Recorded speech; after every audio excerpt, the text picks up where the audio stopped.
Né? Eu acho, assim, se eu puder dar um conselhinho, assim, cara, nunca termine de estudar e de aprender, assim, nunca. Falando do marketing e a gente olhando, para mim, o branding, né, numa camada acima de posicionamento, de como a empresa deveria se relacionar com o consumidor, parte de um branding bem feito que vem de um propósito, vem de uma clareza da liderança. Só que quando a liderança não tem essa clareza, e na maior parte das vezes não tem, é quase como se tudo fosse uma mentira, né? Então, é interessantíssimo. Na verdade, tem tudo a ver com a pauta do marketing aqui. E é uma reflexão que todo marqueteiro, profissional de branding, profissional de agência, de empresa pequena, grande, tinha que estar fazendo. Seja muito bem-vindo a mais um episódio do Marketing with a Twist. Eu sou Mauro Palácios, sou o CEO da Twist, host do podcast. Hoje eu estou aqui com o Alejandro Pinedo. Pode chamar de Alex. O Alex. Agora o X foi banido, então Ale. Ale que, enfim, é um amigo aqui, né? A gente tem uma relação muito próxima profissional, aí trabalhamos juntos durante alguns anos, né? Então até batendo um papo aqui antes de começar. Na ocasião ele era head de marca da marca Sena Brand, e a Twist era a agência que atendia na ocasião a marca do nosso maior ídolo, Ayrton. E o Ale que deu uma mudança aí, uma shiftada na carreira, e hoje ele vai contar um pouco pra gente de toda essa jornada, né? Um cara que começou no marketing, foi líder de marketing, executivo de marketing, né? De Red Bull, de Nike, CEO da Interbrands no Brasil, um cara que tem uma carreira executiva tremenda, mas que hoje ele mudou, encontrou uma nova vocação aí que é sensacional, ele estava me contando aqui, mas eu vou deixar para ele. Ale, muito obrigado por aceitar o convite de vir aqui dar essa aula pra gente hoje. Eu que agradeço o convite, pô. Uma honra estar aqui com vocês. Bom te ver de novo. Muito bom. Passou um tempinho sem se ver, né? Muito bom. Eu gosto muito de você e todos aqui da Twist. Então, começa contando pra gente um pouco aí dessa sua trajetória, né? Que é uma trajetória muito extensa aí, né? Acho que você está falando aí, começou com marketing anos... Putz, melhor não falar os Melhor nem falar. Muito tempo atrás, né? Quando os dinossauros dominavam a Terra. Então, eu comecei, assim, eu estudei administração de empresas, que eu acho que era o que eu achava que meu pai queria que eu fizesse, né? Mas então fui fazer na FAAP. E ok, né? Tudo bem. Aí eu comecei a trabalhar no mercado financeiro, com bolsa de commodities, na época que era uma novidade, né? Hoje virou... Não sabia disso? Mercado financeiro. E aí, rapidamente, falei, cara, não é minha praia. Aí eu fui trabalhar um pouquinho com comércio exterior, de commodities, né? Boi, soja, essas coisas, e puta, também não é o que eu adoro. Aí eu fui morar nos Estados Unidos porque eu quis. Eu falei, vendi meu carro, vendi máquina fotográfica, as pouquinhas coisas que eu tinha, moleque, né? Fui morar nos Estados Unidos e falei, eu quero outra coisa. Aí eu fui. E aí, para minha surpresa, assim, em 2 semanas arrumei um trabalho com um terninho, gravata, tudo isso aqui, e fiquei lá 2 anos trabalhando numa empresa de comércio exterior, né? Que tinha uma ligação com uma empresa aqui.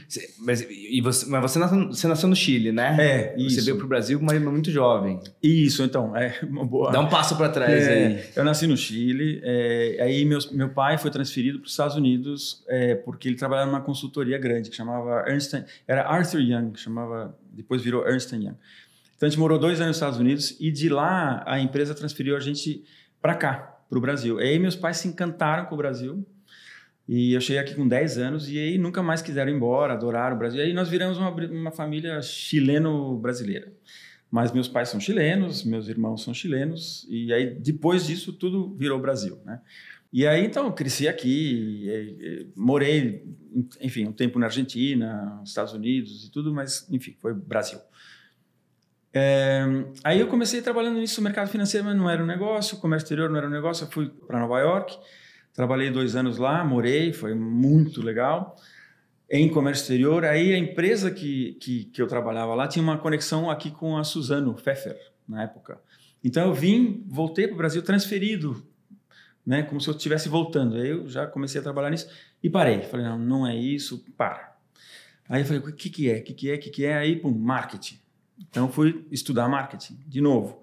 Aí eu me senti assim, já velho, ultrapassado, perdi tempo, putz, minha carreira foi para o espaço. E comecei a estudar marketing. Aí eu entrei na Alpargatas. A Alpargatas era uma super escola, porque eu fiquei 9 anos na Alpargatas e fiz a carreira bem típica, né? Tipo, trainee, gerente de produto, gerente de grupo, gerente de marketing, diretor estatutário, e fui transferido no final para a Argentina, para ser o presidente da São Paulo Alpargatas na Argentina durante um tempo. E nesse período aí, durante uns... E você pegou bem uma época de mudança da Havaianas ali, né? Muito. Trabalhei na Havaianas, mas eu trabalhei na Havaianas antes de virar esse fenômeno. O fenômeno aconteceu depois, até com 2 grandes amigos e uma super agência de publicidade, que é a UMAP, né? A UMAP eles que... Para mim, o case mais legal da UMAP. Não, é sensacional. Do Brasil. Acho que é uma das marcas espetaculares do Brasil. Então, isso aconteceu depois. Quando eu trabalhava eu passei pela Havaianas, a Havaianas tinha 5 cores. 5 SKUs, para você ter uma ideia. 5. E o nosso chefão lá queria cortar uma. Ele achava uma cor, não vendia tanto quanto as outras. E depois virou esse negócio todo, né? Então, foi uma baita escola, foi muito bom. Tal. Aí eu fui morar na Argentina como presidente da empresa na Argentina.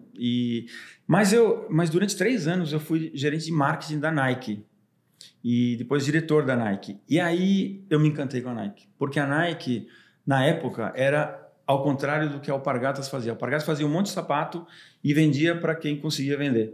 A Nike não, a Nike, isso é ridículo falar hoje, né? Mas a Nike na época é assim, o que o atleta precisa e a gente fabrica. Então a Nike fazia o que tinha que fazer, né? Era o que o mercado está querendo, né? Nossos atletas, corredores e tudo mais. E aí eles desenvolviam um produto para isso. Aí eu falei, putz, aí me encantei com esse negócio. E aí fui morar na Argentina, voltei para o Brasil pela Alpargatas e aí a Nike me chamou para trabalhar na Nike, abrindo a Nike no Brasil. Então eu fui o 3º funcionário da Nike e aí eu estava no céu. Aí, putz, foi maravilhoso. Fiquei mais 4 anos aqui como diretor do Mercosul de marketing de produtos, que era diferente do marketing de comunicação. Sim. Mas incrível, assim, adorei, foi fantástico. Você fundou praticamente, então, a Nike no Brasil. Isso, exatamente. Isso. Eu fui um dos 3 primeiros aí que começou a Nike no Brasil. Aí passaram esses 4 anos, e aí eu falei, cara, eu tô há 9 anos com Alpargatas, mais 4 de Nike, eram 13 anos de sapato, né? Eu tava virando o Alex da Nike. O Alex sapateiro. Eu falei, não, eu não quero ser sapateiro. Aí eu, com headhunters e tal, comecei a ver outra coisa. E aí me chamaram para trabalhar na Red Bull. E eu fui, e meus amigos não entenderam até hoje. Eu falei assim, meu, como assim? Saiu da Nike, foi para Red Bull. Red Bull, né? O que é Red Bull? É droga, né? Na época era o começo, era o startup. Era outra Red Bull também, não é a Red Bull que a gente conhece hoje. Né? Então, ninguém sabia o que era, uma coisa meio ilegal. Ficava, né? Mas o que me interessou foi assim, marketing para pessoas jovens e muito vanguarda, né? E eu adorava isso. A Nike fazia um pouco isso, né, para atletas, mas a Red Bull fazia muito mais. Eu fui. E aí fiquei 2 anos e foram bem difíceis, porque eu entrei de um jeito errado, numa época... Sabe quando eu fui a pessoa errada no lugar errado, por um bom motivo talvez, mas enfim, foi a pior experiência que eu tive em termos de trabalho, porque foi muito duro para mim. E saí da Red Bull, pela primeira vez, meio combinado de que eles não queriam que eu ficasse e eu também não queria mais. Até então, eu sempre fiz meus passos meio planejados. E ali foi tudo. Aí eu falei, o que eu vou fazer, né? Aí me deram um super pacote de saída, fiquei muito bem, de grana. E eu estava me separando naquela época. Então aí juntou uma crise com a outra, né? Saí da Red Bull e estava me separando e foi um período muito sofrido, assim. Aí eu falei, cara, eu vou investir em mim. Aí eu fui estudar na França, no INSEAD, né? Eu sempre gostei de aprender. Estudar não é legal, mas aprender é uma delícia, né? Aí fui estudar. E aí, na volta, já me chamaram para trabalhar para começar mais um projeto, que era a Sagatiba. Era mais que a Sagatiba, né?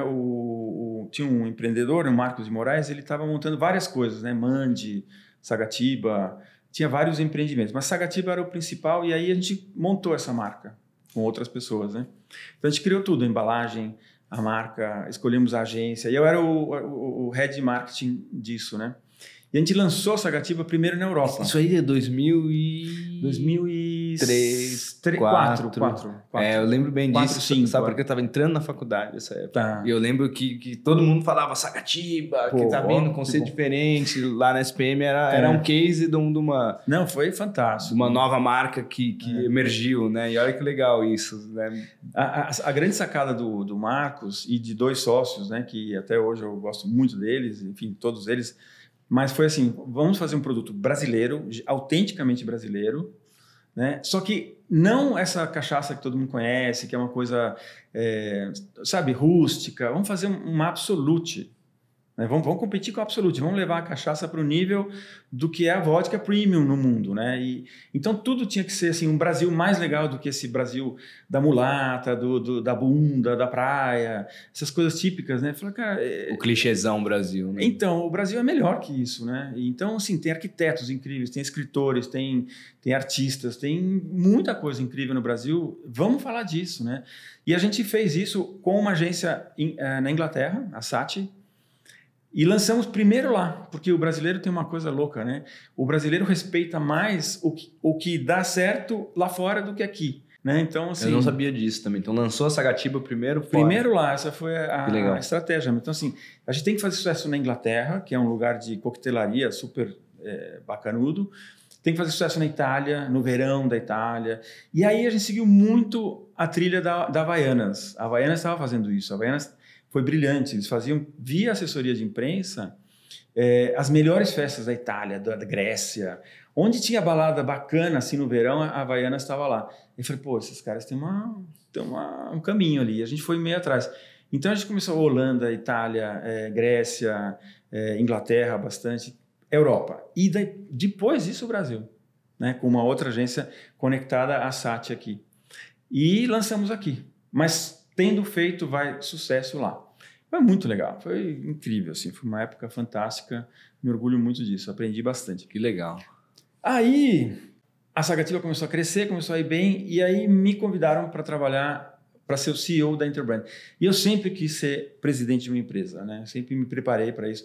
Pô, estudei em escolas muito boas, fiz curso em Harvard de Senior Management, para chegar nisso. E aí me convidaram para a Interbrand, que é uma consultoria líder global em branding. Falei, dispensa apresentações, né? Não tem como não ir. E aí eu quase que pedi desculpas assim, para o Marcos, porque estava indo super bem, mas eu falei, cara, eu não consigo não ir. E fui. E foi incrível também para mim, porque aí eu entrei num outro mundo, um mundo de estratégia. Então, e de muita coisa. Né? Até então era assim, bebida, Red Bull, Sagatiba e calçados, né? Tênis. E, de repente, teve projetos assim, muito, muito importantes com o Grupo Votorantim, a fusão do Itaú Unibanco, teve Odebrecht, teve, grandes projetos com grandes empresas, onde a gente via a estratégia da marca do grupo. E aí era mais marca do que marketing. Sim. Né? E qual que é a diferença, né, eu acho? A marca é quase sinônimo da empresa, é um negócio. Então, a gente começou a entrar em estratégia de negócio. E para mim, foi um aprendizado incrível. E também como gestor, né? A Interbrand estava indo muito mal na época que eu entrei. E eu não tinha a menor ideia disso, né? Falei, pô, vou trabalhar na Interbrand. Quando eu cheguei lá, a empresa estava muito mal. Tinha poucas pessoas, muita gente tinha saído. E com clientes, Petrobras, clientes tamanho grande. Eu falei, cara, me deu um desespero. E aí, com as pessoas de lá, especialmente um cara que eu admiro muito, que é o Beto Guimarães, a gente virou a empresa e começamos a trazer clientes e começamos a crescer e os resultados e o lucro e, putz, em 7 anos, deu uma virada. A gente virou uma estrela da Interbrand no mundo. Então, pô, me senti muito bem. Mas foi assim, não fui sozinho, não. Foi trabalho de muita gente, né? E aí terminou. aí virou uma página. São 7 anos. Você ia falar alguma coisa, né? Não. Não tô nem te deixando falar, hein, Marlon? Não, mas aqui a gente tá aqui para te ouvir hoje. Essa história é incrível. Tenho até dó de interromper aqui. Então, assim, isso foi em 2013, tá? Aí... Quando estava tudo indo bem, eu saí da Interbrand. Por que eu saí da Interbrand? A minha esposa falou, você é louco, né? Tinha um salário lindo. Eu sinto muita saudade do meu salário da Interbrand. Por quê? Porque, cara, de novo, para mim estava faltando uma coisa, né? Tem uma busca assim interna. Eu falei, tá, a gente está fazendo projetos incríveis, mas o que isso está fazendo para o mundo melhorar, né? E eu vi assim o mundo degringolado cada vez mais e continuo vendo, né? Hoje eu sou uma pessoa bem pouco otimista. Não quer dizer que eu sou um deprimido, mas cara, eu tenho muitas dúvidas de que nossa civilização vai estar no caminho certo. Aliás, eu tenho muita certeza que não está no caminho certo. Mas, enfim, eu falei, cara, o que eu estou fazendo para o mundo? Aí eu falei, não, está faltando alguma coisa. Aí eu fui ver o quê? Aí eu falei, sustentabilidade, que eu era ultra cético com isso, né? Aí eu falei, bom, deixa eu estudar esse negócio. Aí eu fui e fiz uma pós-graduação, um semi-mestrado em Cambridge. Falei, onde que está assim, o melhor conhecimento disso? Fui lá, eu mesmo banquei meu estudo, né? Eu acho, assim, se eu puder dar um conselhinho, assim, cara, nunca termine de estudar e de aprender, assim, nunca. Até hoje eu estou aprendendo, hoje eu faço outra coisa. Aí sustentabilidade, aí eu falei, pô, agora eu entendo um pouco de sustentabilidade, né? E aí eu percebi que eu continuava cético, eu falei, cara, não vai dar certo. Sustentabilidade, assim, não era isso que estava faltando. Eu falei, isso não vai resolver o problema, né?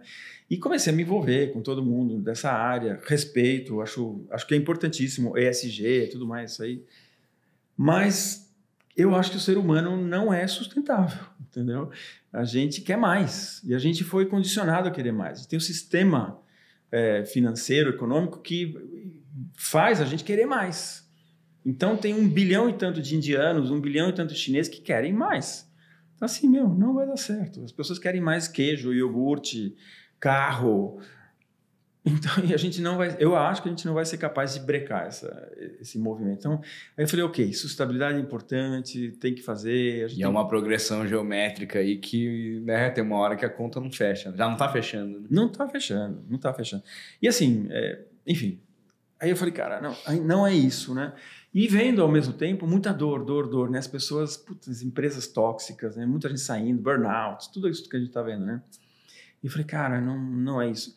Então, de lá para cá, e para chegar no dia de hoje, eu realmente me afastei muito, eu diria totalmente do marketing. Eu não tenho interesse em vender nada para ninguém.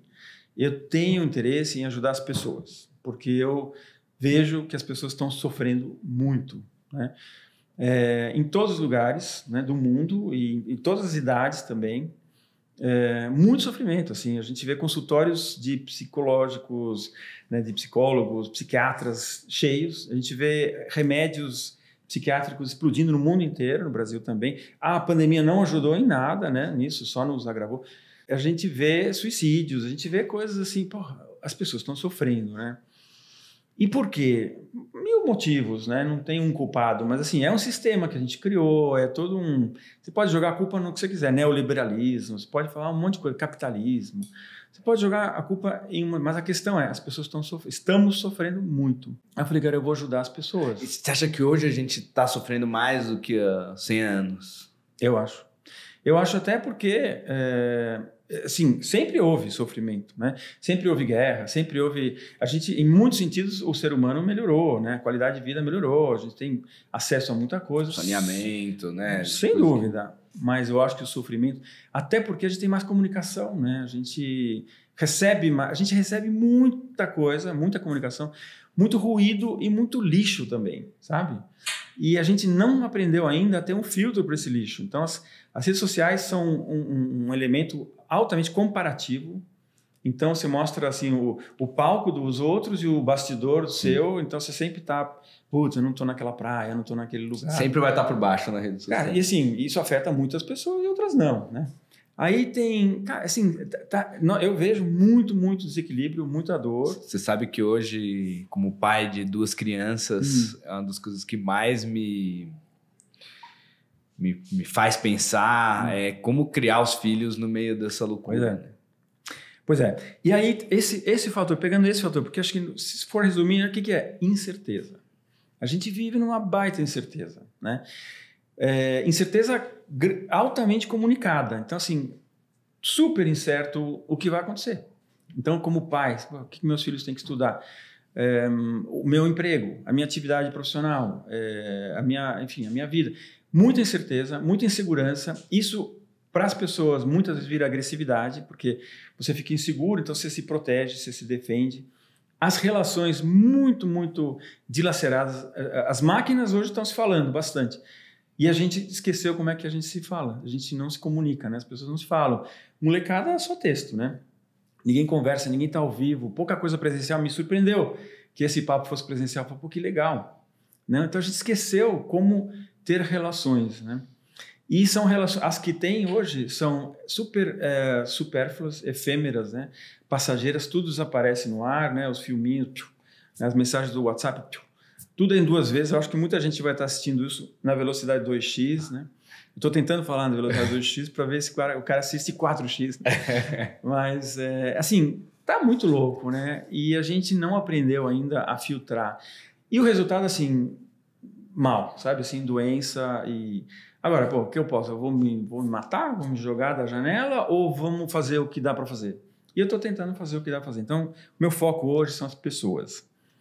E pessoas nas empresas, porque é o ambiente que eu conheci, que eu me preparei, que eu estudei, que eu tenho experiência. Então, como ajudar as pessoas nas empresas, né?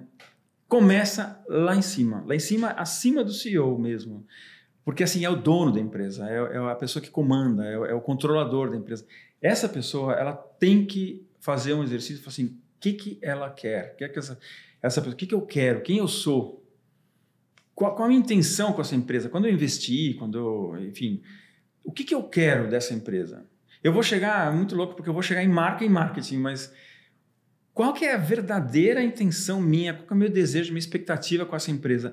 Esse exercício não se faz. E eu acho ele fundamental. Porque a partir dele, você chega no famoso propósito, né? Na essência. Isso está super na moda. Por que está na moda? Porque, cara, hoje em dia você não tem mais manual, você não sabe mais como operar. Entendeu? O líder de uma empresa, ele não sabe, ele não tem respostas. E a gente aprendeu, né? Eu fui educado, você também, para saber. A gente ia numa faculdade para ter conhecimento, para saber. E a pessoa que mais sabe é mais graduada, né? E você chama um consultor que sabe a solução, que tem a solução, né? O cara que... Né? Não existe mais a solução está emergindo, ela vai aparecer. Então o consultor não tem a resposta, o líder não tem a resposta. E como é que você contrata alguém que não sabe? Então é muito difícil isso. E hoje os senhores que são homens mais velhinhos, que estão, velhinhos como eu, tá? Que estão na liderança das empresas, no conselho das empresas, eles não sabem o que eles querem, eles esperam que alguém tenha a solução. Não existe solução. Né? Num ambiente complexo, na complexidade não tem solução. E aí vem o sofrimento. Então, eu acho assim, começa lá em cima, essa pessoa tem que se conhecer, ela tem que saber o que ela quer, ela tem que acessar uma coisa assim, pô, de verdade, o que eu quero? Assim, eu quero ganhar o máximo de dinheiro no prazo mais curto e que se dane todo mundo. Tudo bem, se é isso que você quer, mas sabe assim, tenha contato com essa verdade. Outros, não, eu quero ter a empresa que vai fazer os produtos que mais vão ajudar, tal coisa. Legal, mas você tem que ter acesso a isso. Daí isso... E tem que ser verdadeiro também. Muito verdadeiro, brutalmente honesto. E é difícil, meu. E pouca gente quer tocar nesse assunto, né? E a partir disso, fala, bom, então tá, é isso que eu quero, beleza. O meu grupo de executivos, o CEO e os diretores, eles estão em comunhão, eles concordam com isso, eles querem a mesma coisa, falamos sobre isso, esse assunto está falado, tá ali fora, tem que estar, entendeu? E aí vira propósito, e aí vira essência da empresa, enfim, valores, chame como quiser. E aí vira estratégia, entendeu? Aí se a empresa não faz isso, nenhuma estratégia, na minha opinião, sobrevive. Nenhuma. Você pode ter a melhor estratégia, o melhor modelo de negócio, pode ter toda a tecnologia do mundo.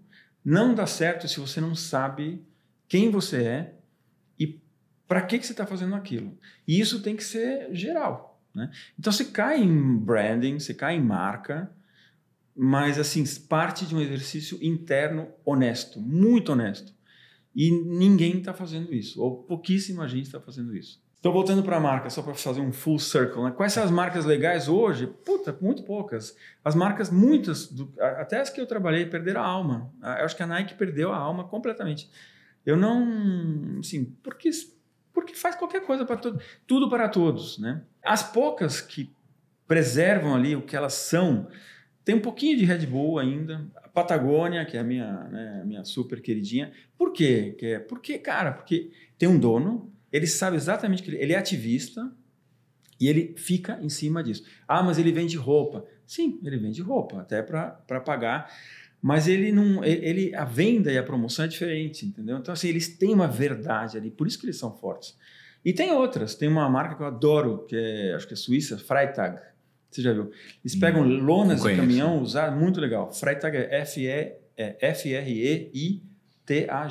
Pegam lonas de caminhão usadas, aquelas de vinílicas, fazem bolsas e tal, reciclam e fazem só aquilo. Então, quais são as marcas bacanas? Aquelas que sabem quem elas são e ficam em cima daquilo. Então, assim, quando eu vinha para cá, né, você me convidou, eu falei, puta, o que eu vou falar? Porque eu sou um cara meio negativo hoje, né? Eu não sou um otimista. Eu falo, cara, no fundo é assim, você tem que se conhecer, não é fácil, e você tem que tentar viver de acordo com aquilo que você descobriu que você é. Simples assim. Mas é muito difícil fazer isso, né? Então, hoje, eu faço psicanálise, né, pessoal, há 30 anos, por incrível que pareça, né? Olha o grau da doença, né? Tô brincando, não tem doença nenhuma, mas eu faço análise e eu virei psicanalista. Eu estudei, me formei, tenho estudado isso há muitos e muitos anos, fiz toda a formação, então hoje eu sou psicanalista e tenho uma prática clínica, psicanalítica, e faço consultoria desse tipo para as empresas, né? E tem um jeito de fazer, um nome feio, que eu nem menciono muito, chama System Psychodynamics. É a psicodinâmica do sistema. Como é que as pessoas estão se relacionando na empresa? Quais são os conflitos? De onde vêm os conflitos? Porque as pessoas lá dentro são essas pessoas que estão aqui fora, né? Inseguras, tomando remédio, deprimidas. E dentro da empresa, elas começam a ter conflito. E aí gera problema, e aí a empresa não dá resultado. Então, assim, é ali que está o problema, né? E esse é o trabalho, que é uma espécie de um terapeuta corporativo, mais ou menos. E como é que faz? Eu tô achando isso sensacional, tá? Bom, nada a ver, né? Não, tem tudo a ver, na verdade. Acho que tem muito a ver, principalmente traçando essa correlação com o branding, né? Porque o que eu sempre defendi muito minha vida toda aqui, desde que eu estudei publicidade, os anos que eu trabalhei, né? Falando do marketing e a gente olhando, para mim, o branding, né? Numa camada acima de posicionamento, de como a empresa deveria se relacionar com o consumidor, parte de um branding bem feito que vem de um propósito, vem de uma clareza da liderança. Só que quando a liderança não tem essa clareza, e na maior parte das vezes não tem, é quase como se tudo fosse uma mentira, né? Então, exatamente. É interessantíssimo, na verdade, tem tudo a ver com a pauta do marketing aqui. E é uma reflexão que todo marqueteiro, profissional de branding, profissional de agência, de empresa pequena, grande, tinha que estar fazendo. Porque... Sim, eu concordo com você. Eu sempre brinquei, né? O Simon Sinek fala start with why, né? Comece pelo porquê, né? Eu falo, não, start with who. Porque se você não sabe quem você é e o que você acredita e qual que é a tua intenção, teu desejo, tua esperança, tua expectativa, né? Pô, se você não sabe isso, como é que você vai saber o porquê você existe? Aí muitas empresas não fazem esse primeiro exercício, né, do who, e contratam uma agência, né, publicidade, quem for, para fazer uma frase bonita, bem bolada, né, que resuma tudo, assim, seremos líderes em cuidar do ser humano e preservar a paz mundial. Pô, maravilhoso. Não funciona, cara, mentira. Sim. Mentira. Então, assim, tem que ser verdadeiro. E poucas pessoas e empresas querem chegar nisso, entendeu? Eu trabalhei com pessoas, várias, né, ou na consultoria ou na minha carreira executiva, que não querem acessar essa profundidade. Assim, eu não quero pensar quem eu sou, cara. Não mexe nisso, entendeu? Vamos fazer o dia a dia. Bom, mas se você não mexe nisso, você não vai saber. Então aí você cria uma mentira que não cola, porque as pessoas sabem, entendeu? Então assim, uma frase bonita não cola. Então, o propósito famoso, que está na moda, que já encheu o saco até, tem uma razão de ser, entendeu? Num mundo complexo, num ambiente complexo, você não sabe por que as coisas acontecem. A causa e efeito estão muito distantes uma da outra. Então, assim, se você não tem direção, você não dá mais para a tua equipe, né, numa empresa, você não dá ordem, você não dá instruções no manual. Você fala assim, não, nós temos uma direção. É para lá que a gente vai. E todo mundo tem que saber que é para lá que vai. Que direção é essa? É parte daí. Entendeu? Você sabe que quando eu estava estudando na faculdade ainda também, eu tive aquela aula dos norteadores estratégicos, né? E daí falava missão, visão, os valores, o propósito, né?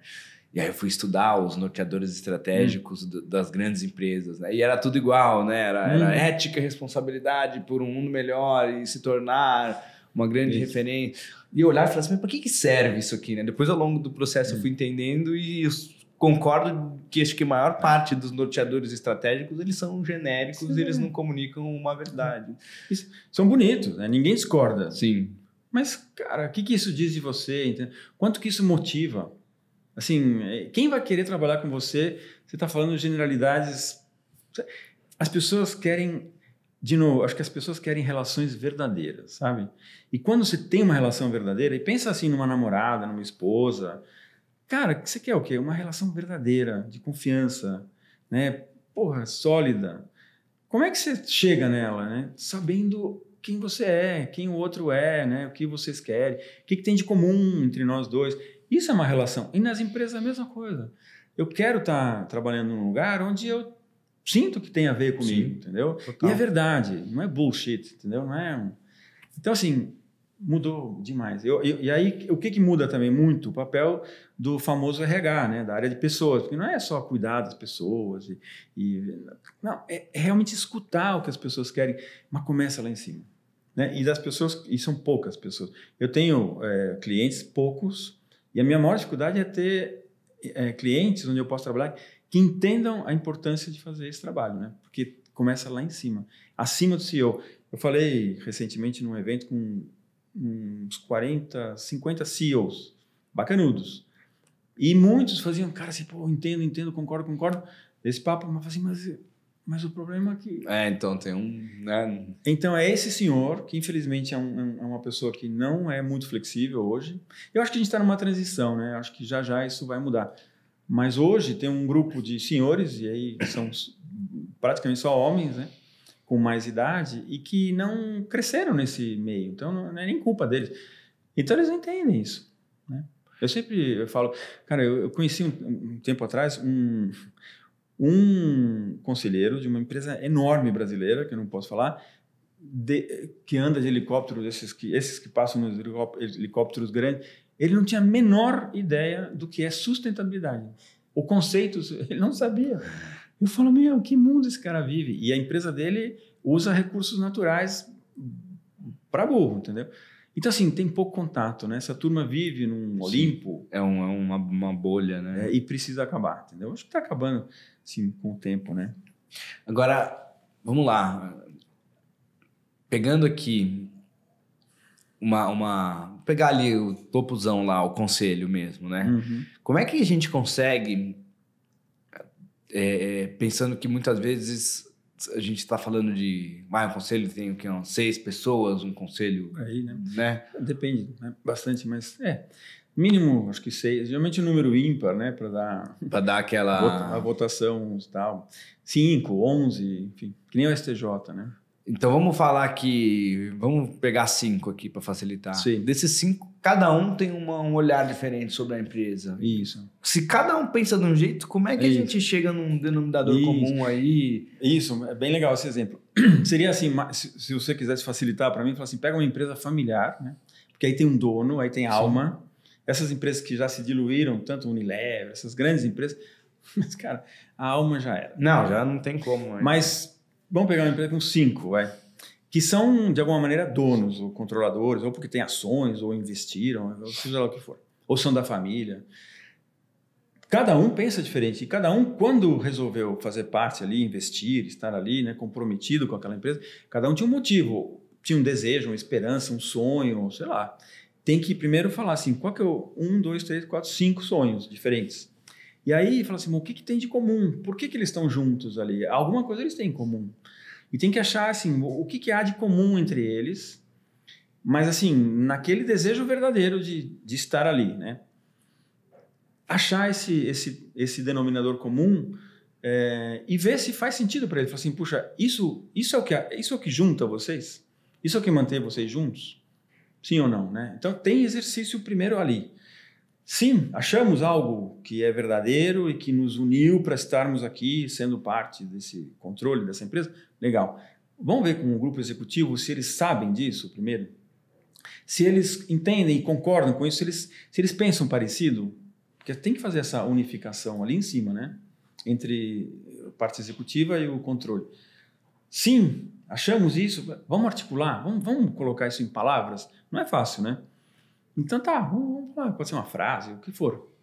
Aí fala assim, pô, isso define vocês, isso de alguma maneira explica o que vocês estão aqui para fazer, né? Tem verdade ali? Sim. Vamos contar para todo mundo, né? O exercício parece fácil, né? Mas começa lá de dentro, de 5 pessoinhas. Aí você fala, o que tem em comum? Quer ver? Uma vez me deram um exemplo, né? Tinha 3 sócios lá. E foram fazer um trabalho desse, né? Um deles falou assim, não, eu estou aqui, o meu negócio é o seguinte, é ficar o máximo tempo possível fora da minha casa. Estou aqui porque não aguento a minha esposa, eu quero ficar aqui no escritório, não me enche o saco.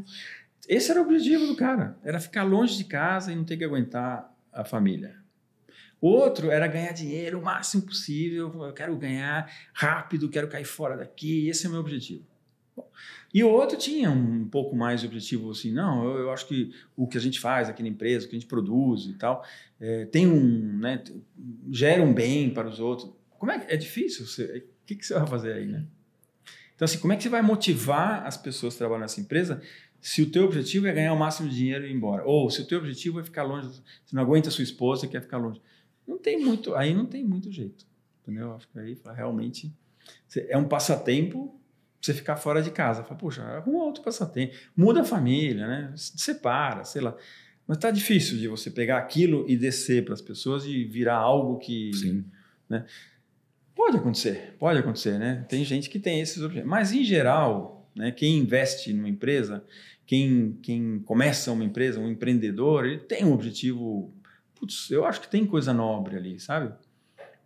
E é isso que tem que achar. Mas eu acho que o grande problema, acho que muito é esse, né? Acho que a gente tem as empresas, elas crescem, aí em algum momento elas viram de capital aberto, a partir desse momento você tem lá acionistas e o principal objetivo da empresa é ser mais lucrativa, porque senão o acionista vende a ação dele lá, despenca e ela quebra, né? E acho que esse talvez seja o grande desafio, né? Um pouco até do que você deu o exemplo da Nike, né? A Nike, acho que é uma empresa que tem um propósito de fundador, do cara que foi lá e fez, e chega um ponto que a empresa cresceu tanto, precisa ter tanto resultado, vamos atirar para todo lado, vamos competir em todas as frentes. Sim. E fazem isso até que bem, né? Porque continuam fazendo. Exatamente. Né? Mas eu acho assim, nenhum produto ali me inspira como inspirava antes. Entendeu? Só que aí vem uma nova geração aí, que às vezes você pega uma startup que hoje é digital, consegue, acho que motivar o consumidor de uma forma muito mais genuína, porque tem ainda esse propósito, tem uma rebeldia, de certa forma, no sentido de transgredir o que é o padrão, né? E querer trazer algo diferente. E talvez tenha uma verdade que está mais protegida, sabe? Tem algo ali, algo de verdade mesmo, verdadeiro. Quando você perde isso e fala, não, aí você vende a alma ao diabo, entendeu? E o sistema econômico financeiro que a gente tem no mundo, ele é assim, né? Ele fala, cara, você tem, todo mês, todo trimestre, você tem que dar mais resultado, dane-se. Então, como você vai chegar nisso? Vendendo mais, espremendo mais os teus custos. É uma fórmula que não é boa, entendeu? A gente tem que achar uma solução. Isso leva, né, a um lugar que não é legal. Entendeu? Então, quem produz comida começa a fazer comida mais barata, ou que dure mais tempo, ou então que dure menos tempo. Ou com ingredientes que vão ser nocivos à saúde, mas que consegue... É o que a gente vê, né? Os produtos quebram, porque aí você quer comprar outro micro-ondas, né? Ou você é levado a comprar outro carro. Assim. Pô, mas não era assim. Por quê? Porque tem que consumir.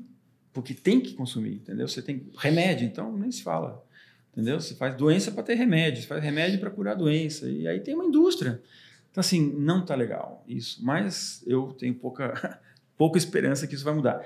O que dá para fazer é fazer um trabalhinho que eu faço de formiguinha, de falar assim, não, vamos falar, vamos trabalhar com a verdade, né? Vamos achar a nossa verdade dessa empresa pequena aqui, entendeu? Porque aí essa empresa tem chance de ser algo realmente bacana para as pessoas que trabalham, e aí uma marca inspiradora, legal. Pequena, não precisa ser enorme, não precisa ser, entendeu? Líder mundial. E quem é líder mundial? Bom, então, de novo, acha a tua verdade, faz um esforço, entendeu? Eu acho que vale a pena o esforço de achar uma verdade. Mas lá em cima, e depois que essa verdade começa a passar aos pouquinhos para baixo, aí vira cultura, aí vira tudo isso que a gente já, entendeu? Já sabe. Então, tem uma conexão forte com tudo que eu já fiz, né? É muito louco isso, porque trabalhar com as pessoas em busca de uma coisa que seja verdadeira para que daí isso vire propósito e aí vira cultura e aí vira uma baita marca e aí dá certo, entendeu? E até escolhe o tamanho, fala, eu quero ser desse tamanho, eu não quero ser desse tamanho, entendeu? Eu quero ter 2 padarias, mas são as melhores padarias daquele bairro. Ok, entendeu? E as pessoas hoje, muito louco, estão escolhendo essas padarias ou um tênis que é feito uma escala pequena, entendeu? Mas que tem um porquê. Ou uma camiseta, uma roupa. Tem que ter algo de verdade ali. Quando você faz uma coisa gigantesca, começa a ficar efêmero demais, aí as pessoas também perdem o respeito por isso, né? Agora, o pessoal que está ouvindo a gente aqui, pô, achou legal isso, achei interessantíssimo. Eu queria que você desse 2 dicas aqui. Eu sei que, claro, que você tem uma metodologia aí, é todo um processo, né? Então... a gente sabe que não é simplório aqui a gente trazer uma solução. Mas 2 dicas, né? Eu vou fazer as 2 perguntas juntos, que acho que a resposta vai estar meio relacionada. A primeira é, beleza, eu estou numa empresa, seja ela grande, pequena, mas eu quero tentar convencer a minha liderança, porque acho que a média das pessoas que estão ouvindo aqui, grande parte aqui vai ser gestores de marketing, né? Ou até analistas. Eu achei isso aqui interessantíssimo. Eu quero levar para a minha liderança e explicar a importância disso, porque eu entendo que né, eu preciso escalar para cima para algum momento isso descer, né, na linha do que você trouxe. Como é que as pessoas conseguem tentar um movimento para tentar resgatar esse propósito da empresa e resgatar esse olhar das lideranças sobre o porquê da empresa? Né? Essa é a primeira. A segunda é como é que faz isso, né? Acho que também é um grande desafio. Porque eu tenho essa dúvida aqui bem forte, né? A gente tem aqui né, um certo propósito e tal, mas a gente se questiona todo dia. Se é isso, se não é, se está alinhado, se minha sócia aqui, ela também pensa da mesma forma. E eu tô aqui, enquanto você está falando aqui, eu tô me questionando aqui o tempo todo, né? E acho que o pessoal que empreende aqui também deve estar fazendo essa reflexão, né? Mas, enfim, é uma pergunta meio grande, né? Mas como é que a gente leva isso para frente e a partir do momento que a gente decide, pô, isso aqui faz sentido, como é que dica que dá para a gente tentar encontrar esse... É muito mais fácil quando é de cima para baixo, né? Eu escolhi trabalhar com lideranças e com controladores de empresa não porque é chique e nem porque é fácil, é porque de cima para baixo, né, é mais fácil. De baixo para cima é uma corrida morro acima mesmo. Sim. Então, assim, eu estou aqui, né, num lugar médio na empresa e tal, e eu estou vendo que as coisas não estão funcionando e eu entrei nessa conversa que a gente está. O que eu faço, né? É uma corrida morro acima mesmo, mas eu acho que um caminho pode ser começar a fazer as perguntas que não vão ter resposta, né? Então, quando aparece algum problema, quando aparece algum conflito, não estou falando nem de conflito entre pessoas, porque daí é muito difícil você solucionar se você é uma dessas pessoas, né? Sim. É mais fácil que alguém venha e te ajude com um olhar de cima, mas revelar que a gente não tem aqui uma clareza sobre o que nós queremos. Então, assim, por que nós estamos fazendo isso, né? Por que as pessoas vão comprar esse produto ou esse serviço? O que esse serviço tem de diferente, né? Quanto que o nosso dono, o nosso big shot lá, quanto que ele sabe do que nós estamos fazendo, né? Começar a perguntar coisas que vão gerar incômodo, ou no teu chefe direto, ou no chefe do chefe, perguntas que não tem muita resposta, porque se essa pergunta sem resposta, se esse incômodo for passando para cima, eu acho que uma hora ele chega lá e fala, pô, olha, a nossa equipe não está sabendo Nós não temos resposta para essa pergunta, entendeu? Eu acho que perguntas sem resposta, elas incomodam. Sim. Então, eu começaria a fazer perguntas sem resposta. Nossa, muito, muito boa sacada. Quando a pessoa... Vamos supor, você está ali num nível de gerência e você faz uma pergunta que o teu chefe não sabe responder. Uma pergunta mais filosófica. O cara não sabe responder. Ele vai sentir mal. Ele vai buscar essa resposta. E ele não vai ter essa resposta também. Começa a incomodar não só você, mas todos acima, né? Eu acho que aí acontecem duas coisas, né? Você começa a criar um motivo para não ficar mais lá, ou você começa a criar uma cisânia nos andares de cima que é boa. Entendeu? Você começa a provocar discussões. Eu acho que essa pessoa que provoca, ela é bem vista numa empresa hoje. Eu acho que uma empresa inteligente quer pessoas que provoquem, né? Não quer um cordeirinho que... Sim. Então, assim, quanto mais você sair da manada, melhor. Então, provoca. Pergunta aquilo que você não sabe, entendeu? O que a empresa não sabe. Eu acho que é esse um jeito, sabe? Mas é uma corrida morro acima. Te digo, não é fácil. Eu tive uma experiência numa empresa familiar onde eu fiz algumas perguntas e aí claramente falei assim, não queremos entrar nessa... Não temos resposta e não queremos entrar nesse negócio. E parou aí. Entendeu? Mas gerou incômodo. Então, assim, meu papel foi gerar incômodo ali, foi o quanto eu pude fazer. Né? Talvez tenha gerado alguma reflexão ali, por mais que talvez não tenha... Porque é difícil se chegar nessa verdade. Né? Então, assim, você sabe exatamente o que te move. É um trabalho de uma vida. Eu até hoje estou descobrindo coisas que me movem, coisas que não me movem, entendeu? Coisas que eu não quero mais. Você tem que chegar nisso, entendeu? É um exercício de uma honestidade muito grande interna, primeiro. Não, porque acho que tem primeiro o autoconhecimento e depois o conhecimento da instituição. Acho que são duas coisas para acessar. E se a pessoa nem se conhece, como é que ela vai conhecer o porquê daquela empresa que ela lidera? E o papel da turma jovem de uma empresa é isso, é fazer perguntas que não têm resposta ainda e provocar essas respostas, entendeu? Encher o saco até que a empresa responda, porque vai ser bom para a empresa, entendeu? Então, acho que a moçada Z, millennials e jovens façam as perguntas chatas, cara, porque assim, tem que ter o porquê nós estamos aqui, entendeu? Quem nós somos, o que a gente acredita nesse negócio, não uma frasezinha bacana. Enche o saco, é para encher o saco mesmo, encha o saco. Assim. Agora, você vai chegar em duas coisas, ou eu vou cair fora daqui, porque ninguém soube responder, ou eu promovi uma mudança aqui, né? A minha encheção de saco abalou. É para abalar. Eu acho que é para abalar.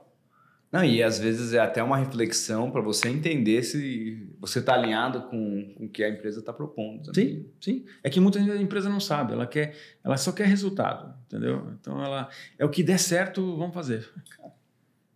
Não basta isso.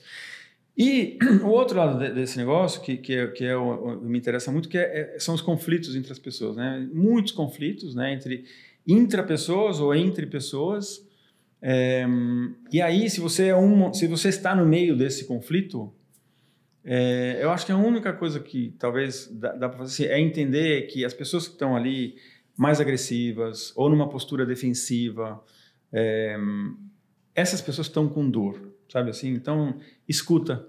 Acho que a minha única dica é escuta, procura escutar as pessoas, ajudar quem você vê que está sofrendo. E às vezes o sofrendo da pessoa é agressividade. Sim. Né? Então, assim, vai lá e fala assim, tá tudo bem. Quando alguém te ofende, né, a melhor resposta é assim, pô, você está bem? Entendeu? Porque quando alguém te ofende, a pessoa não está bem.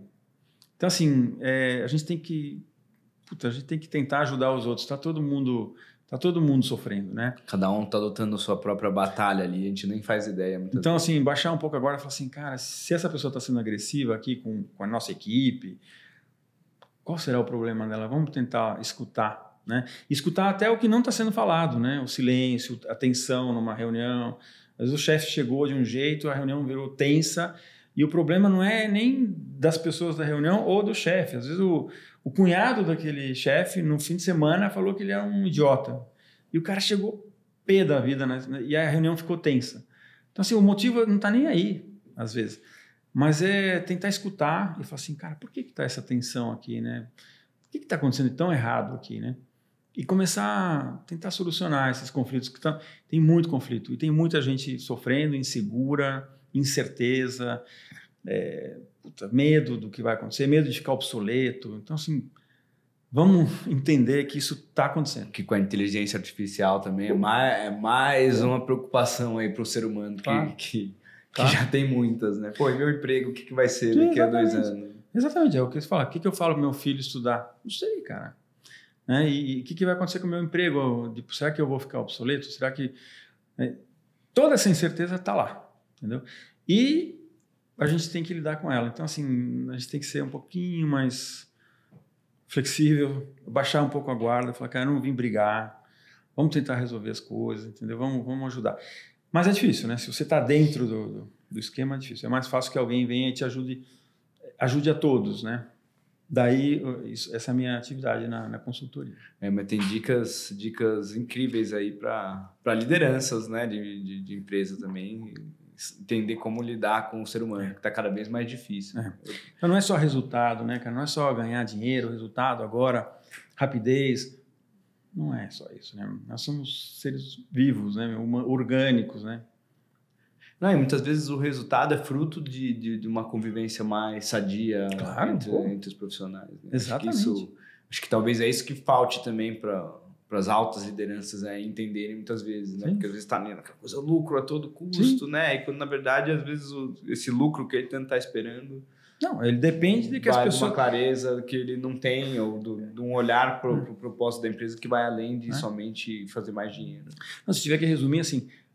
Não há um fator mais estratégico e fundamental hoje para uma empresa do que a relação entre as pessoas que trabalham lá, entendeu? A relação entre as pessoas e a interação entre as pessoas é o fator fundamental e mais estratégico de uma empresa hoje. Não é a tecnologia, não é a estratégia de negócio, o modelo de negócio, é a relação entre as pessoas. Você tem que fazer com que essa relação flua, tem que estar boa, tem que ser positiva. E não está, por 1000 motivos. Então, assim, dica para um dono de uma empresa, olha para as suas pessoas. Não é papo de RH, é mais que isso, é mais estratégico do que isso. E acho que hoje tem aí um grande desafio na gestão de pessoas que são conflitos intergeracionais também. Né? Acho que as faixas de gerações, hoje você tem 3, às vezes 4 gerações convivendo na mesma empresa. Tem valores diferentes, tem olhares diferentes com relação ao mundo, objetivos diferentes. Porque acho que antigamente as gerações duravam mais, né? Você pegava numa empresa, era um pouco mais uniforme, né?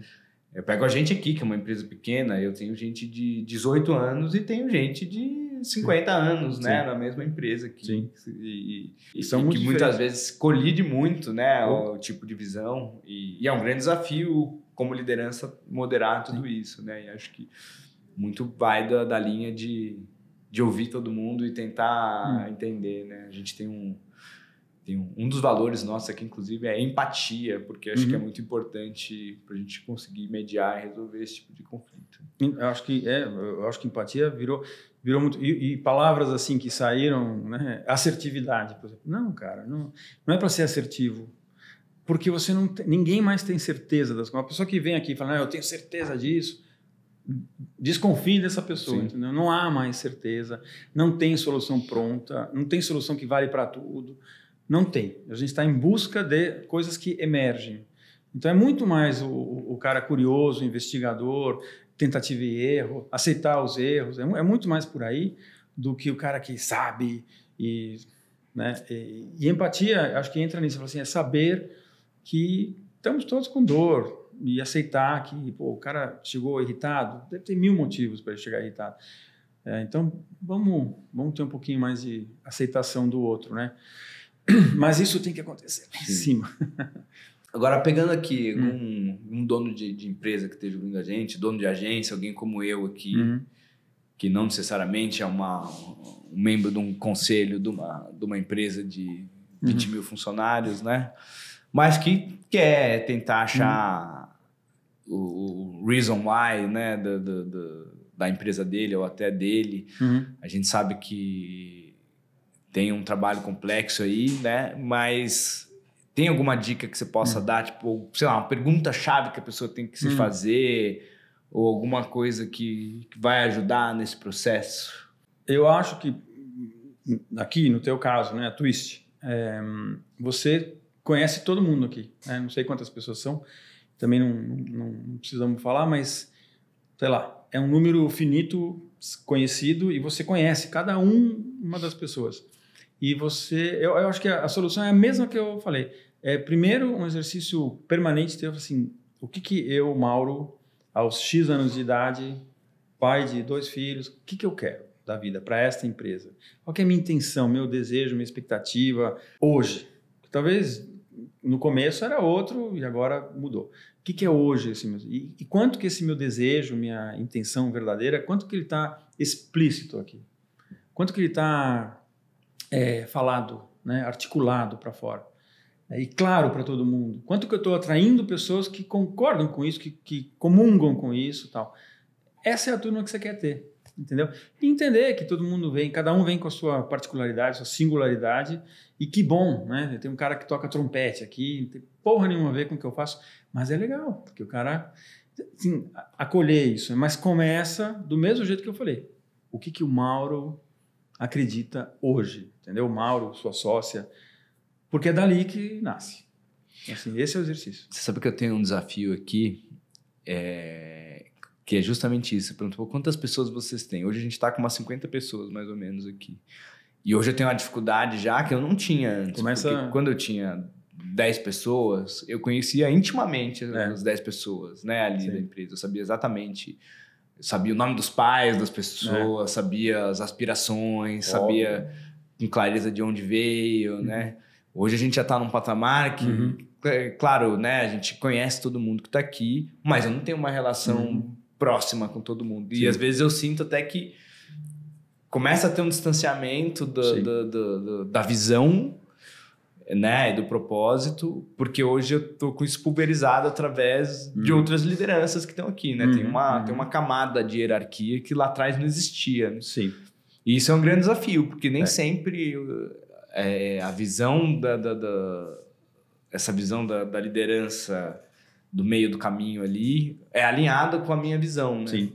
E esse alinhamento é bem importante. Não, é importantíssimo, bem importantíssimo. Mas é muito difícil também de fazer. Dizem que até 80 pessoas, né? Assim, um número... Dá para você falar, putz, eu conheço todo mundo, bem ou mal, mas conheço, né? 50 já é um desafio, 20 era fácil, né? Então, assim, é um desafio maior, mas acho que essa clareza... Primeiro, o exercício interno teu, assim, o que eu, Mauro, e meus sócios, minhas sócias, queremos hoje para essa empresa, hoje, assim, no sentido de atualmente e para o futuro próximo, assim. E quanto isso está claro para todos e quantos comungam com isso, né? Tomara que muitos. Mas será que tá falado, está articulado? Tem encontros onde isso é dito, sabe? E escutado também. Tem aqui 80 pessoas, 50 pessoas. Eu estou escutando essa turma, né? Tem ali uma voz super dissonante, mas, porra, que legal, né? Deixa eu ouvir, deixa eu escutar isso, né? Ou as dores que tem ali, né, na tropa.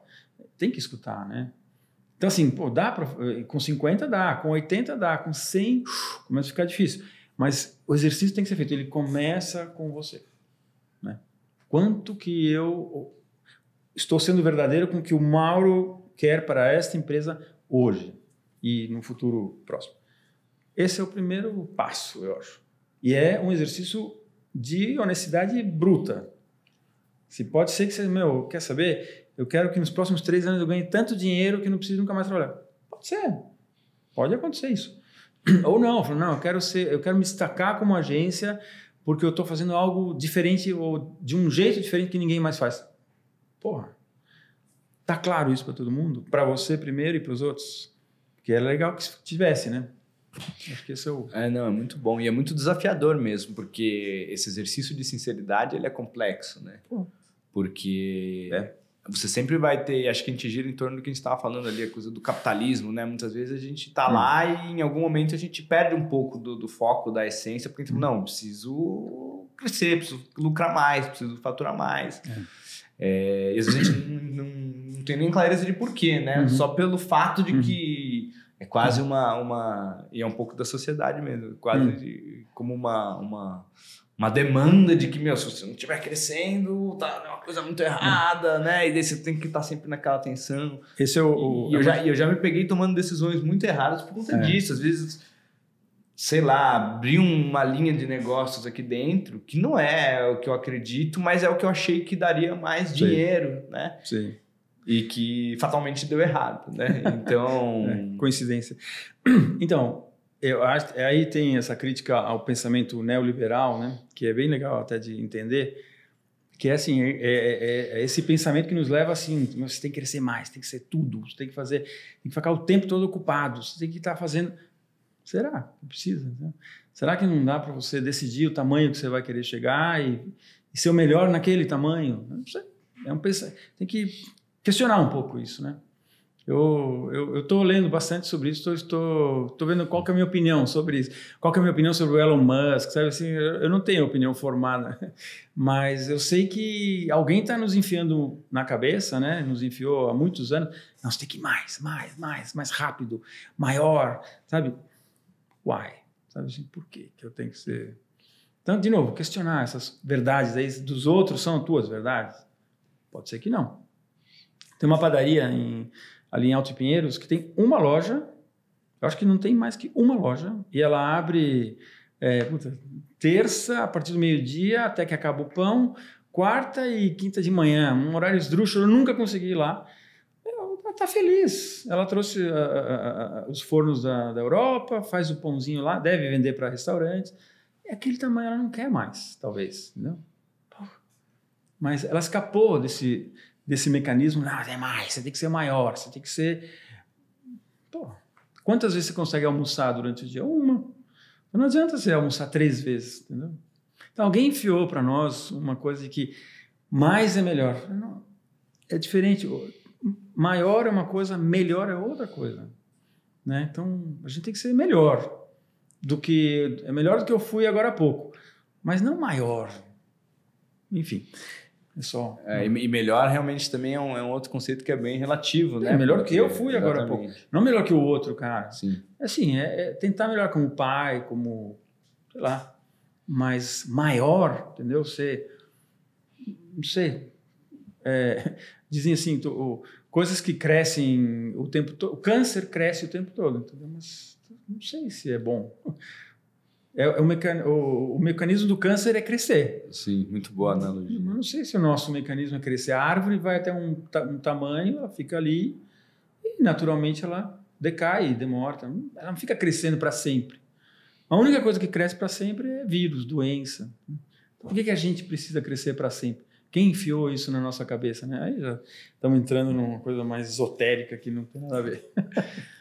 E fazendo um exercício aí de futurologia, né?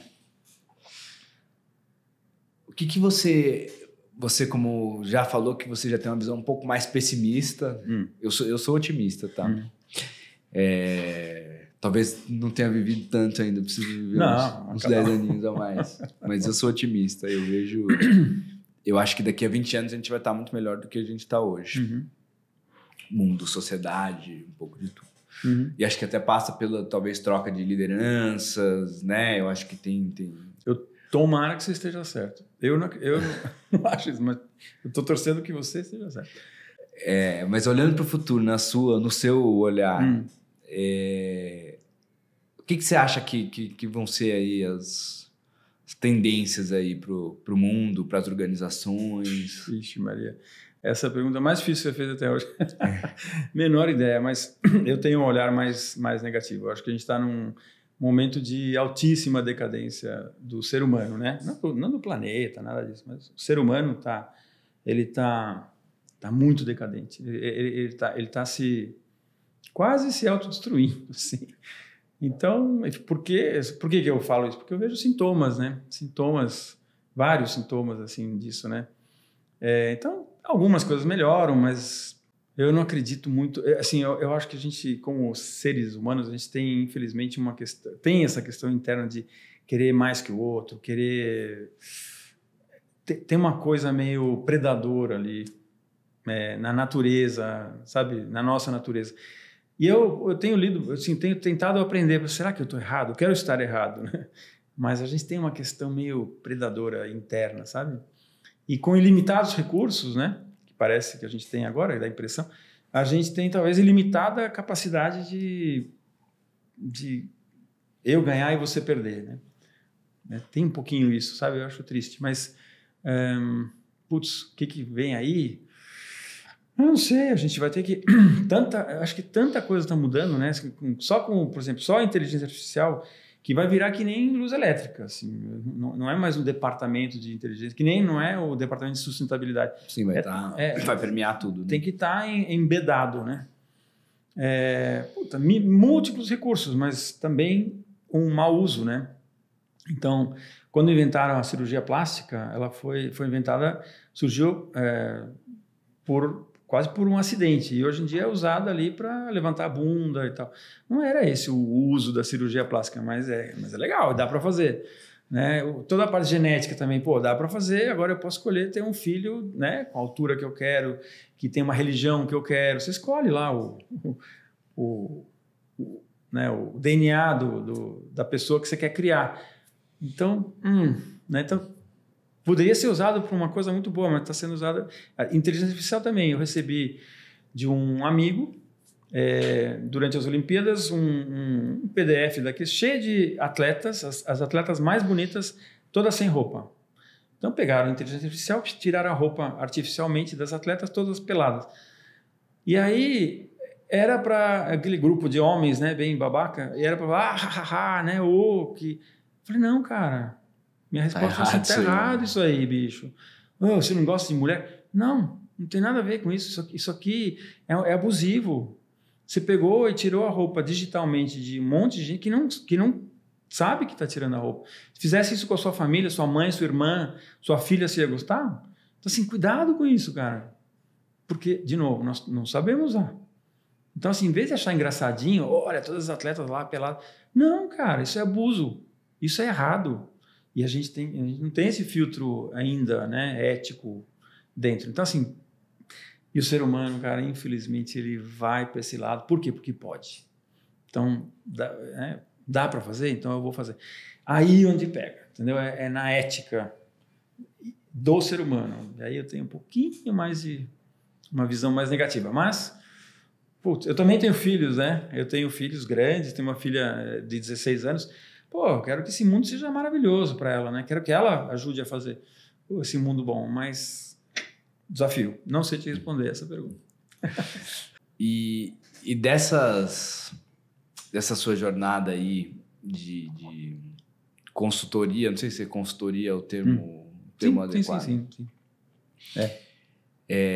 Nessas empresas, né? Claro, resguardando nomes e identidades, mas tem algum grande case de sucesso aí que você fala, teve uma empresa aqui que a gente aplicou e foi super legal, porque a liderança entendeu, a liderança mudou, a partir disso houve uma transformação na empresa. Conta um case legal pra gente aí. Então, eles são todos cases, eu diria, não chamaria de sucesso, eu diria... qual que é uma palavra boa? Relativo. Então, coisas boas aconteceram e coisas que ainda não aconteceram, que tomara que aconteçam. Porque então, é um processo. É um processo e é longo, né? Mas tenho muitos casos que eu posso... Tem água? Café aqui, cafezinho. Então, sim, uma empresa que tinha... me chamaram para refazer a estrutura, o desenho organizacional da empresa, porque estava tendo muitos conflitos entre os diretores. E quem me chamou foi o dono dessa empresa. Tinha muitos conflitos entre os diretores e os conflitos tinham começado de repente, sem motivo aparente. E, por um desenho organizacional, a ideia dessa pessoa era que as coisas se consertariam, né? Então, tudo vai ficar bem se a gente... Como se fosse um passe de mágica. A gente reorganiza aqui os departamentos, né? Faz uma... E aí tudo fica bem. E aí eu fui lá, comecei a escutar as pessoas e aí eu comecei a perceber que o problema não tinha nada a ver com isso. E geralmente é o que acontece. Te chamam para uma coisa, né? Fala, olha, eu estou com um problema aqui, por favor. E aí você percebe que o problema não tem nada a ver, era do outro lado. Mas isso que acho que é legal da consultoria, né? O papel da pessoa que está trazendo um olhar externo para ver o que ninguém está vendo. Acho que isso que é Sim. E na maioria das vezes, na minha experiência e casos que eu tenho estudado e lido, estou fazendo o final de uma certificação com o pessoal dos Estados Unidos, com muitos casos assim grandes, interessantes. Geralmente a pessoa que te chama é parte do problema. E aí como é que você faz? Né? Porque te chamou alguém para solucionar um problema que é lá. Aí você vai escutar e você pensa, não, o problema é lá, o problema é aqui. Ele é parte do problema, né? Ou eles, né? Quando são mais de um.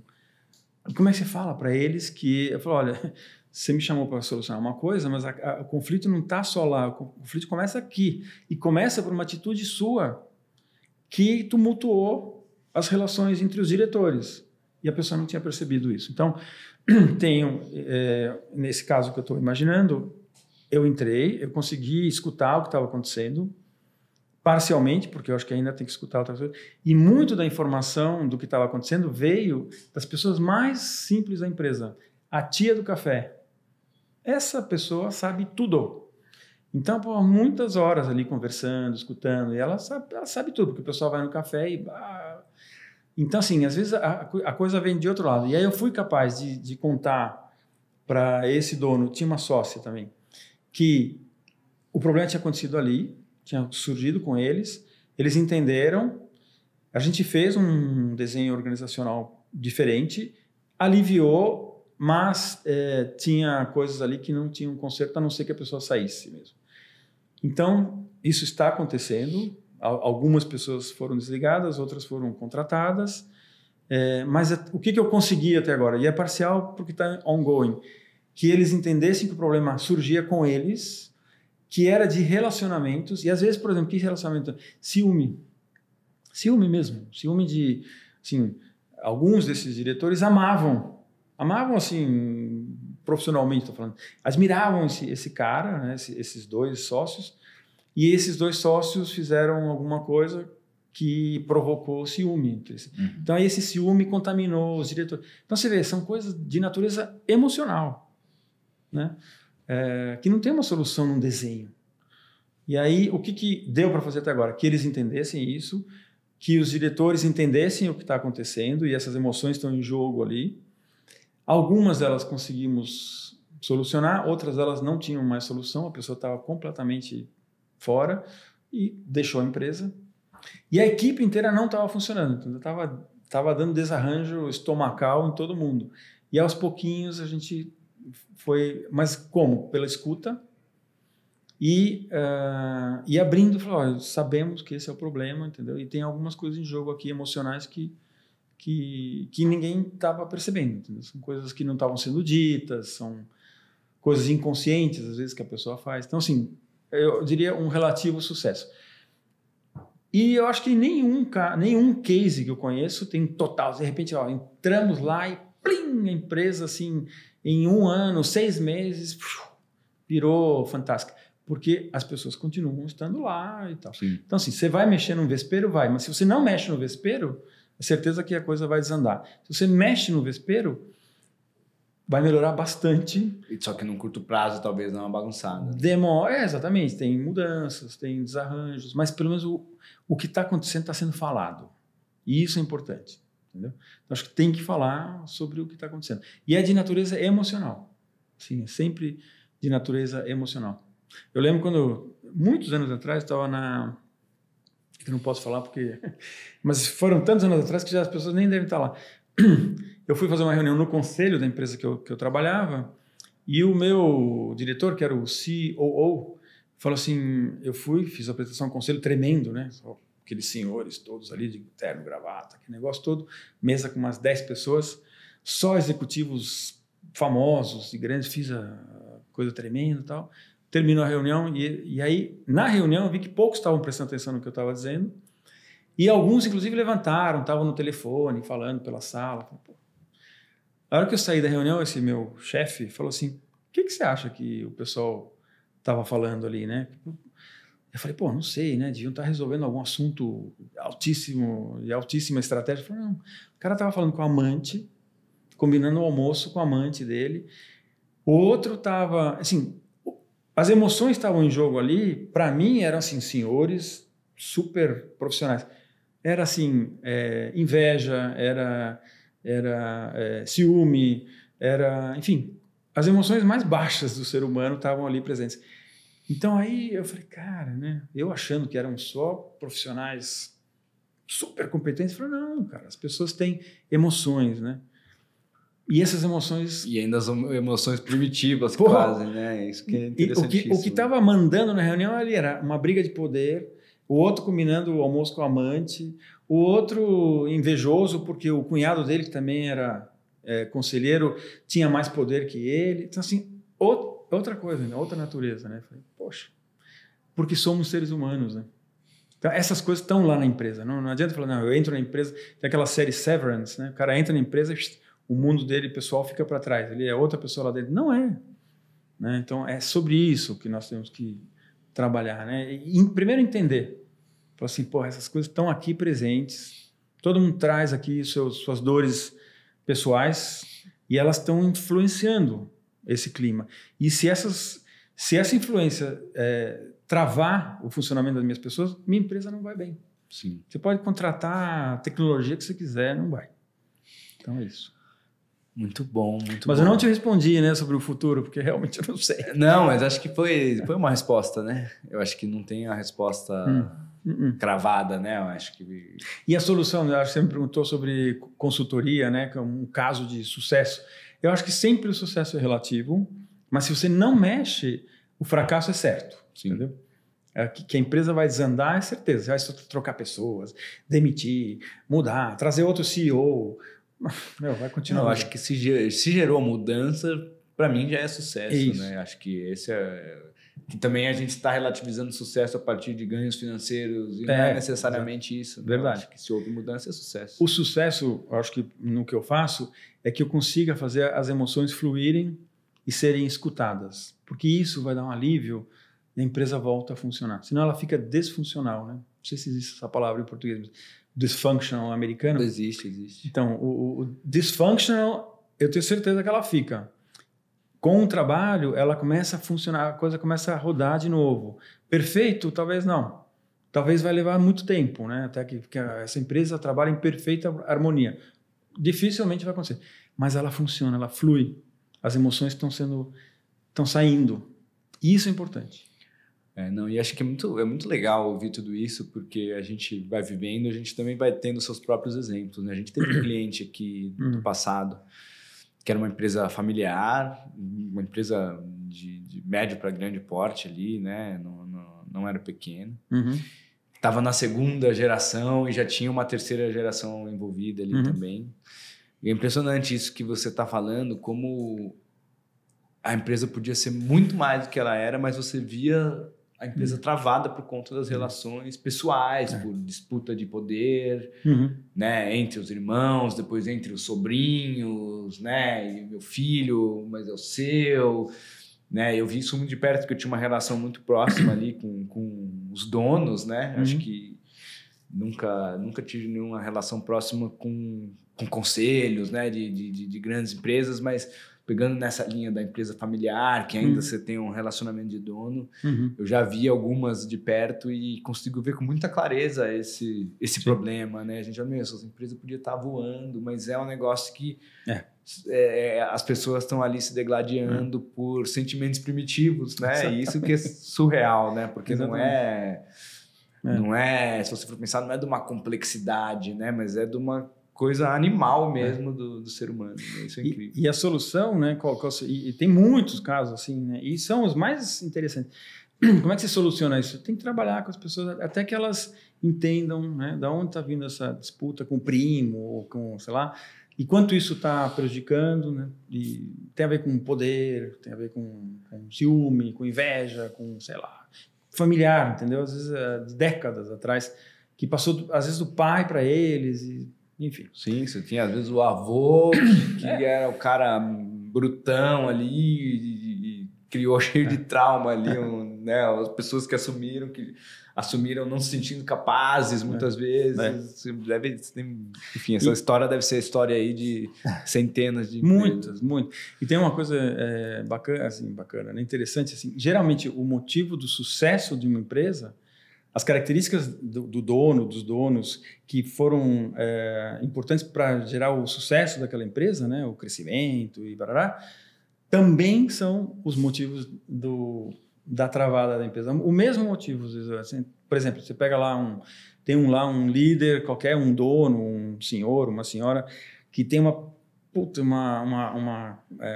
personalidade forte, atropeladora, né, super agressiva. Isso pode ter ajudado muito aquela empresa, mas também prejudica. A mesma coisa prejudica. Então, você está lidando com uma ambiguidade enorme, né? E as coisas são ambíguas, né? Não são isso ou aquilo. Sim.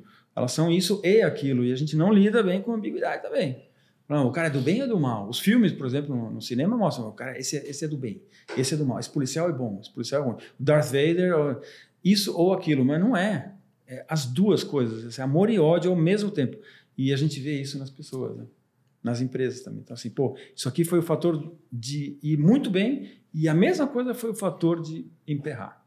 E como é que você soluciona isso numa pessoa, né? Ajudando ela, escutando e tal. Agora, eu imagino que deve ser um grande desafio, né? Nessa sua atuação hoje de mexer nesses vesperos aí. Porque muitas vezes é ter que falar para a pessoa, que é o que você falou, falar para a pessoa que te contratou que o problema é ela, né? Tem que ter um jogo de cintura que não deve ser fácil, né? Então, aí onde entra... Até para fazer a pessoa conseguir aceitar aquilo também, né? Porque eu acho que a primeira reação é sempre, não, imagina. Claro. Então, em psicanálise tem um conceito que é transferência, né? Que é basicamente, assim, simplificadamente, você conseguir criar um elo de confiança e tal. E é só quando você estabelece esse elo que você consegue devolver e falar, olha, eu tô vendo isso em você, né? E que a pessoa fala assim, putz, talvez você tenha razão. Porque se você não tem essa transferência estabelecida, a pessoa vai vir com um ataque. Você está me criticando, entendeu? Então, assim, você tem que minimamente desenvolver esse elo. E aí vem a questão do prazo, né? Muitas vezes chamam, falando, eu quero que você venha e em um mês eu quero que conserte todo o clima da empresa aqui e criamos uma cultura maravilhosa.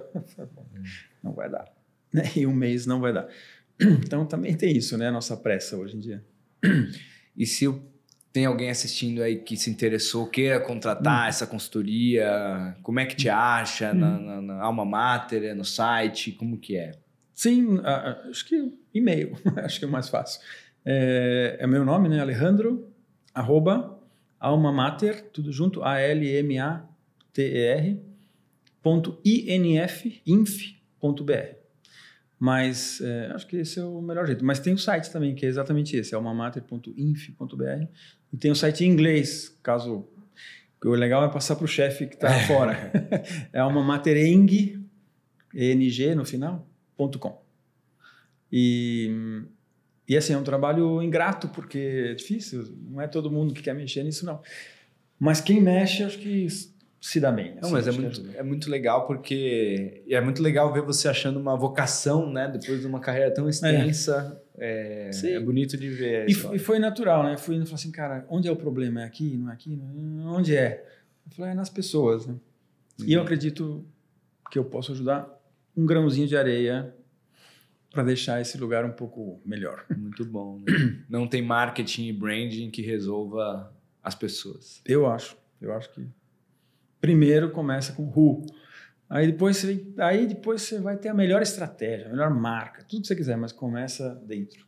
Muito bom. Esse foi um episódio aqui tão profundo que eu tô aqui, enquanto a gente está conversando, eu tô matutando aqui qual que a gente poderia eleger como título desse episódio, porque a gente falou de tanta coisa legal aqui. Mas depois a gente vai pensar juntos aqui. Tá bom. Deixo para você. Última pergunta para você. Sim. Que essa ninguém passa ileso dessa pergunta. Que eu gosto de chamar de a dica de ouro. Pegando aí tudo que você já viveu, todas as empresas que você passou, as pessoas que você liderou, as pessoas os chefes que você teve, né? Todos os microaprendizados que você teve. Se você pudesse eleger uma grande verdade, uma grande dica para trazer para o pessoal que está nos ouvindo aqui, que seria a dica de ouro, olha, do Alex? Eu falaria assim, é muito importante você se conhecer, né? Conhecer aquilo que realmente faz você ser você, né? Te move, e tentar viver o mais possível de acordo com aquilo. Isso vale para as relações que você tem, isso vale para uma empresa. Então, quando eu digo você, a empresa se conhecer e viver de acordo com aquilo que ela é, ou para uma pessoa, para uma relação, acho que isso a regra de ouro para mim é isso. Faz o maior esforço que você puder, pelo meio que você puder, de saber quem você é, o que te move, o que você quer, o que você espera, teus desejos, tuas fantasias, né? E vive o mais possível dentro ou de acordo com aquilo. Eu estou tentando fazer isso até hoje e ainda não cheguei lá, não. Mas acho que ninguém chega, né? Acho que a gente vai chegando mais próximo. Conforme a gente vai amadurecendo, a gente vai chegando cada vez mais próximo. Mas acho que ninguém sai desse mundo aqui com essa plena certeza de quem é, né? Porque se você consegue algo disso, você vai ser uma pessoa, primeiro, acho, talvez mais tranquila, né? Você agir de acordo com aquilo que você é. E também mais interessante para os outros, né? Para se relacionar, você vai ser verdadeiro. Então, acho que é isso. Assim, no fundo, o que a gente está fazendo? Cara, tenta descobrir quem você é e age de acordo. That's it. Seja uma empresa, seja você quem você for. Não é fácil. É um trabalho de uma vida. Muito bom, muito bom. Bom, acho que estamos chegando aqui no final. Obrigado você aí pela audiência que nos assistiu até agora. Não esqueça de deixar sua curtida aí, né? O seu like. Compartilhe aí com quem você acha que pode se interessar por esse conteúdo incrível aqui, pela essa aula aqui que o Alex trouxe pra gente. Não é aula, não. Boa, super aula. E até a próxima. Ale, muito obrigado. Eu que agradeço, Mauro. Prazerzaço estar com você aqui. De verdade. Tchau.